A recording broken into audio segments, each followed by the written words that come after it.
Hey everybody, welcome back to the Road to Pikes Peak. I'm Blake Fuller, and this week we wanted to share some updates as to how we're progressing with the vehicle safety requirements.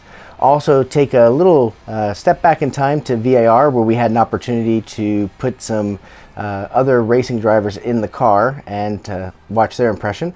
And also wanted to talk to you a little bit about the logistics of what it takes to get the car to and from these events. So first off, let's talk about safety.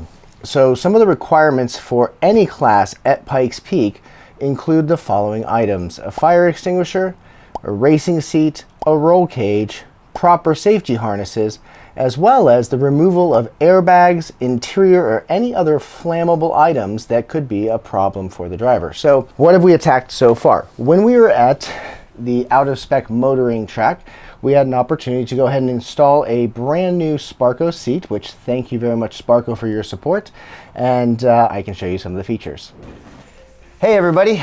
So we're actually up here at the North Carolina Center for Automotive Research, and you might notice that I actually have this really cool looking office chair behind me, which is actually not an office chair at all. This is one of our new seats, courtesy of Sparco, that's helping us out. So for Pikes Peak, safety is very important. And just want to take a moment and show you a little bit of what we're doing, because we're getting the car ready to go on track. And of course, Zach and Jesse want to go for a ride, so of course we've got to put seats in for them as well. Let me just take a quick tour and show you a little bit about what we've got going on here. So this is the Sparco Pro 2000 seat, which is actually says Eco 2009, because this is from one of my previous race cars, the first hybrid race car that I had worked with Nissan to build in 2008 for the SEMA show. And this is a great example to show you the progression of technology, which is really what this project is all about. When we look at 2016, we went out with a Model S to Pikes Peak. This year, we're coming back with the Model 3 Performance. This is a good opportunity to look at how technology has changed in seating. So this seat, which is from about 2008, this is made of FRP, which is fiberglass reinforced plastic. And you'll notice that most seats, especially professional racing seats, are going to have an FIA certification. So what this means is that it's able to withstand a certain level of G-force impact side, rear facing, onward, and that keeps the occupant safe. Well, if you want to reduce weight, you have to add strength. So we've all heard of carbon fiber. It's a very expensive material. Sparco started using QRT, which is a reinforced polymer, which is a fiberglass and aramid fiber. So aramid is kind of similar to Kevlar or carbon. I'm not a material scientist, so maybe somebody can leave down in the comments the exact differences between them. But the bottom line is this. This particular seat, which has the full head support and is a very large seat, is actually about 7 pounds lighter than the seat I used in 2016.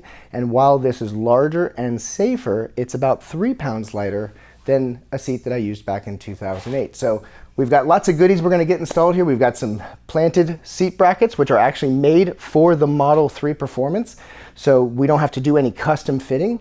We also have some new 6-point harnesses from Sparco, and we've got some aluminum side brackets and rails that we're going to add everything together. So the next thing you're going to see is when this all gets put into the car. So we're excited to get that mounted. That way we stay planted, so to speak, in our seats, and we're able to hit the track. So let's go check it out.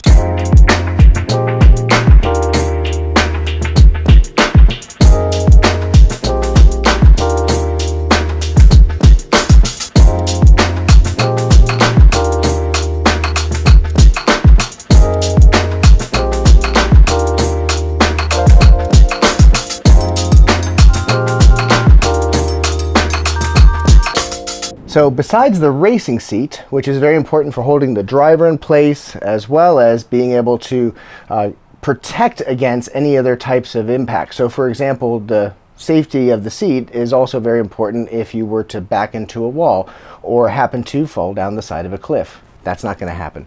But outside of the seat, there's also a fire extinguisher that has to be in place. That's something we have on order at this time, and we'll be installing after we do the roll cage. So where are we with the roll cage and also the interior items? Well, this last week, I've actually spent what would have been the equivalent of about 10 Now You Know episodes or Tesla Time News worth of time to be able to get the interior of the Tesla Model 3 out of the car. And we removed headliner, the entire carpeting, door panels, all of the airbags. And just as an aside, I decided at this point to keep the driver's airbag and passenger one in the car, but just to simply disconnect them. And the reason being is that the driver's side is in the center of the steering wheel, which aesthetically and for the Tesla brand, I felt like it was best to keep that in. For the passenger side, the weight of the airbag is about 3 pounds, so the effort to be able to remove it is a fair amount of effort. And this time, we're most focused on getting the cage in, so we might revisit that to save those few pounds, but at this time, we're not going to do that. The roll cage is going to happen hopefully this week. So we have a local builder, which is actually going to be visiting me in just a matter of moments to be able to go over the last details of where we should connect the roll cage, as well as other points that are very important within the rules. So the other item is when we went to out of spec motoring, and going to these different events, there is a lot of logistics to get a car to and from. Typically with a race car, you would just go ahead and put the vehicle on a trailer. You would tow it with an internal combustion diesel or gasoline engine, and you take it to the track and basically load everything into a trailer or to the truck and move it that way. With this program, we've actually decided to utilize the Model 3 as much as we can for the transits in between. So I want to share with you a fun clip of how much actually goes into packing the car. So what you're watching now is a time lapse of all of the items that I brought with me to the out of spec motoring track being repacked back into the Model 3 for me to drive back to Florida. And it was actually a little bit more than I brought with me because we had shipped the racing seat there. We had also shipped wheels and tires there. So I was actually bringing back almost 600 pounds worth of materials and goodies back to Florida with me from the out of spec motoring track. You look at all that stuff, it's like, it was, how do I put this? It was Tetris on a whole different level. Also, while we were up at the out of spec motoring track, a little bit afterwards, we went over to VIR, and I had an opportunity to put a couple of the Chin Motorsports drivers into the Model 3 for first impressions. Now keep in mind, these are guys who have their entire life been driving internal combustion cars. They've been racing them. They also are coaches, and they have a lot of experience, but they had yet to get into a Model 3, and the response from them when they came back was amazing. They were like, you know what? I was a little worried about the future, but now I'm excited. And that, I think, is part of this entire program and why it's so exciting to have the support of my Patreons, as well as to have the support of those who have put their name on the vehicle, and just everybody who watches this channel. It's part of a movement for how we can not only get more people interested that this is exciting and it's real, but also to get those who are traditional motorsports individuals into this foray, so that way they can share their knowledge, they can take new inspiration, new ideas, and the same things that were innovation that happened with internal combustion cars will help innovations in the electric vehicle space. This is just really exciting for me.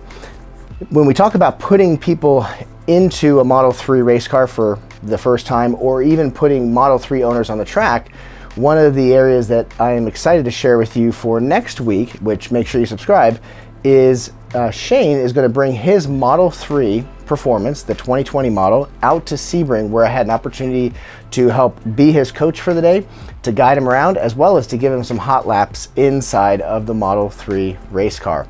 So it was really exciting to be able to do that. So again, thank you guys so much for watching, and also make sure you check out my Patreon, which is Blake Fuller at patreon.com. And thank you so much to all my Patreons who have supported, and I appreciate it very much, and we'll talk to you soon. Thanks for watching Electric Performance.